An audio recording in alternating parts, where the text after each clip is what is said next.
waxay u badan tahay inaad daawatay muuqaalada ninkan oo bilihii ugu dambeeyey baraha bulshada aad u haystay markaad daawatid muuqaaladiisana dareenkaaga wuxuu dhexeenayaa layaab ama qosol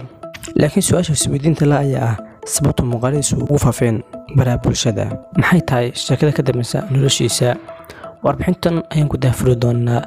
waxaan ku leenahay daawasho wanaagsan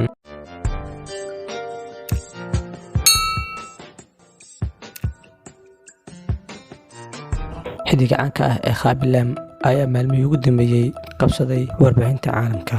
wiil Afrikaan ah oo aan reekoonaysan dhaqaale fiican sidoo ku noqon kara xiddig caan ah waa wiil u dhashay waddanka Senegal haddana ku nool Talyaaniga da'diisu 8 jir baad markii isaga iyo waalidkooda ay u soo qaxeen waddanka Talyaaniga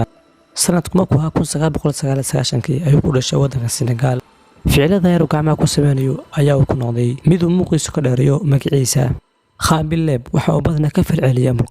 muuqaalo uu arko in si adag loo qabtay isagoo markaa ku falcelinaya si dhibar inaad aragtay isagoo hadlayna waa dhifin naadir marka muuqaalka dhamayo labada gacmood uu taagayo ay dadku yeeshay xiiso badan waxa uu shaqadan biloobay 2020 markii la gaaray maqaayadu ka shaqeynayay kadib waxa uu xoog saaray barta TikTok isagoo waqti badan ku bixiyay haddana waxa loo qiyaasay inta ku xidhan 68 milyan oo qof dad badan ayaa u arka falcelinta soo falcelinayo iyo labada gacmood uu taagayo inaan micno badan sameeyeen